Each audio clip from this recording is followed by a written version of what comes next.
salaamaaleykum mbokk internet yi daleen ak jaam ci Sen Sport 221 Sénégal dal dinay remonté ñii di waa RDC gannaaw bi nga xamee ne tey jii dañoo soobu ci jongante gi bett ñoo ñaari bal Sénégal dal dina koy duma RDC mi ci coow lu bari li wala fi mu ne nii mën nañu may jàmm nag ndax ñaari at ñoo ngi wax Sénégal dal dina koy dóor ci match boo xamante ni mënuñ ko woon ñàkk mukk ndax tey jii RDC bu dóoroon Sénégal xam ngeen le ko ci fekk 4 points la ñuy jiitoo te ñaari jour nag képp moo des ci li nga xam ne mooy éliminatoire yi Sénégal nag dal dinay def fulla ak fayda wane xarañte gu mat sëkk dal di gagné match boobule li tax victoire bi gën a neex mooy nañu duggee ci match bi ak yaakaar bi nga xam ne amoon nañu ko waaye itam jëlee ci mbetteel goo xamante ni dégg nga maam jàppoon nañu ne lépp mën na fi jaari yàqu ndax Sénégal tey ji dafa dégg nga maam soobu ci jongante gi attaque ñi di waa RDC téye ballon bi ñoom ñu taxaw ci seen buntu kang di wut ay contre attaque ci loola sax dégg nga maam ci lañ ñu bettee dal di ñuy dugal ndax dañoo gis ne kat équipe bi dafa yéeg ba nga xam ne défenseurs yi sax mel na ni ku nekk da nga bàyyi sa poste moo tax Kalidou Koulibaly benn bit bi sax ba muy ñëw fekkut ko fa ndax boobu mu nga ca côté gauche mel ni kuy jouer latéral nekk nag ca digg ba ca côté milieu bi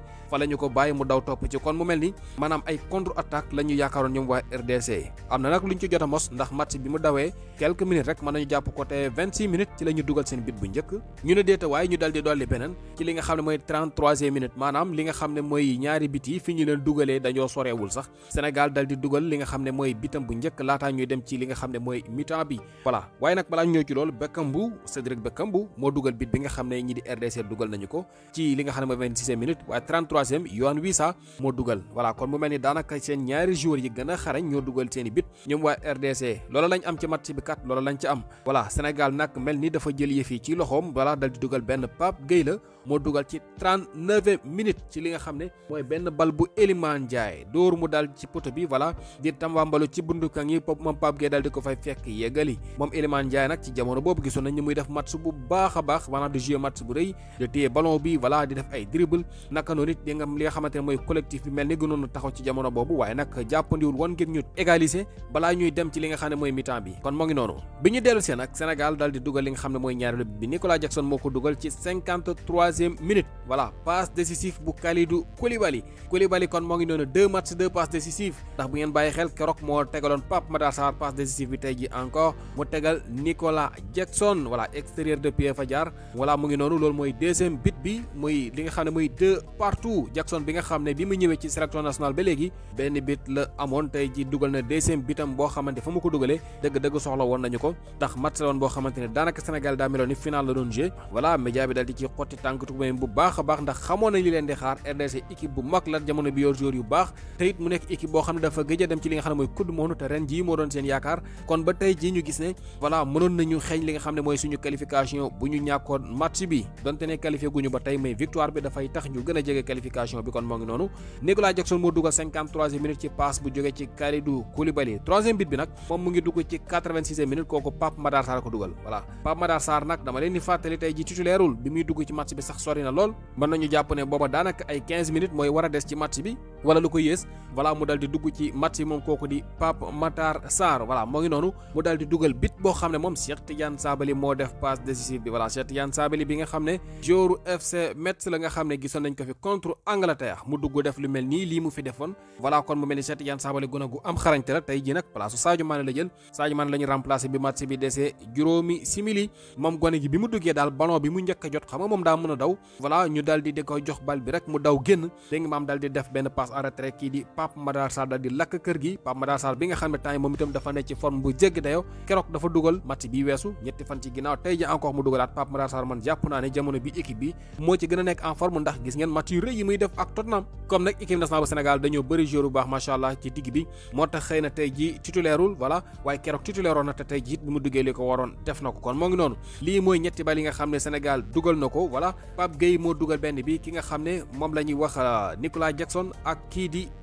Pape Matar Sarr voilà ku ci nekk nag mën nañu jàpp ne sa bal am nga ko assist mën nañu jàpp lool ndax Pape Gueye xëy na Elimane Ndiaye deful passe décisive directement mais moo doon dugal bal bi dóor ko mu daal ci poto bi ñëw mu yeggali beneen bi kooku nga xam ne moom la ñuy wax Koulibaly moo def passe décisive bu leer ci kooku di Jackson naka noonu Cheikh Tidiane Sabaly moom itam dal di tegal kooku di Pape Matar Sarr mu taal kër yi kon da ngay gis ne voilà match bi neexoon na lool te itam fi ñu amee victoire bi baax na ndax RDC mel na ni ñoom dañoo amoon yaakaar voilà 2-0 xam nga ku la ko jiitu moom daanaka téye na victoire ci loxoom fii seen stade nag ba mu fees dell ba kenn xajul ci stade bi newoon nañ sax la newoon ci biti moo ëpp amoon nañ tiitaange gu rëy sax jàpp na tey match bi moom dina am njaaxumi ci xew donte ne li nga xam ne moom musal xëy na joueurs yi mooy stade bi maanaam tribune bi fi mu nekk voilà dafa soree lool ak li nga xam ne mooy terrain bi ñuy footballé moo tax la ñu doon sànni yegsiwul ndax ñoom mujjoon nañu mer lu ne ñu ngi ko doon sànni ay bouteilles waaye nag mujjul mën a yegsi benn dugg ci terrain bi gars yi for ko sànni ci biti ndax la ñu yaakaaroon amul jàppoon nañ ne am nañu équipe boo xam ne ku taxaw ci seen kanam jamono mën nañ la dóor waaye xamuñ woon ne Sénégal lañ ko seexal ñaari at ñu ne ci média bi ak li nga xam ne mooy réseaux sociaux yi di wax rek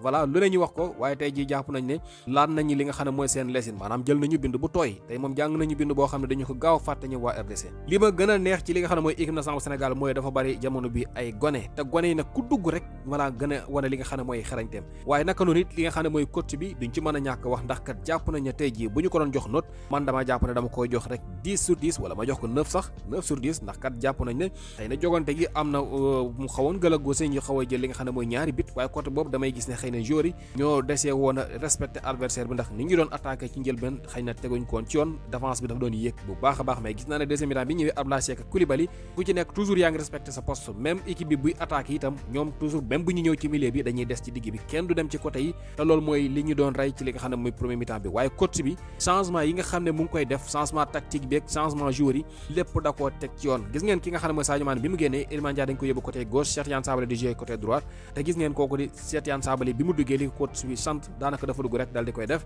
daw génn def centre bal bi dugg mu ngi noonu Iliman Ndiaye gis ngeen li nga xam ne moom daal dina koy rabb ci match bi yëpp changement yi itam ku dugg rek bi nga ñëwee am na loo wane gis ngeen ñi nga xam ne dugg na ñëpp képp ku ci dugg rek bi nga ñëwee am na loo wane loolu nag léeg-léeg mën nañu ko tuddee coaching gagnant mën naa jàpp loolu ndax RDC tey yi bu seeni pexe juboon match niil sax dégg nga maam mën nañu ko jël te su boobaa it daf leen di saf ndax dañuy wéy di nekk ci suñu kanam ñun nag loolu taxuñu woon jog bi ñu ko dooree ba bi ñuy jeexal yëpp dañuy attaqué voilà ragal moo baaxul ragal moo ñu yóbbee woon ñetti match nii li ñu fi amoon ba tey ci ñuy dund li nga xam ne mooy situation bi ñu nekk te loolu nag jàpp naa ne fi mu ne jeex na fi coach bi borom fit la joueur yi am nañu xarañte te loolu nag moom la ñu tegal RDC ba daldi ci génn donte ne ndorteel ga tiitaange amoon na kon loolu moo doon jàngat bu njëkk bi voilà leen ma leen di bàyyi rek mooy ngeen jox ma seen xalaat gis-gis bi ngeen am nañ ko partagé xëy na voilà ñun ñëpp ñu dal di ci jàngee ku ci nekk analoo jàngat ci match bi ban joueur ngeen jàpp na tey ji maanaam moo gënoon dox bu ngeen tànn maanaam homme du match kenn ngeen koy jox joueur bi la wala boog sax coach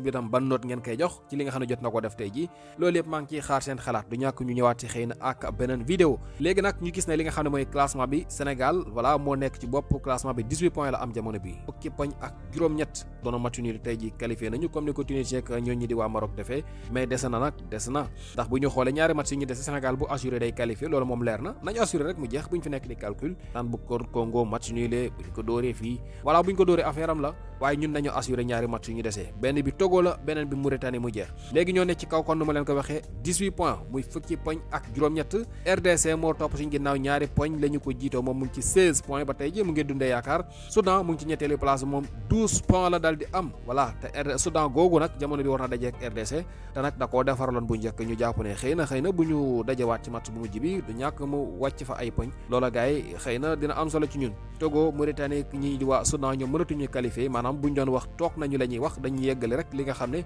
mooy seeni jongante moo ngi noonu gars yi gis-gis ci commentaire yi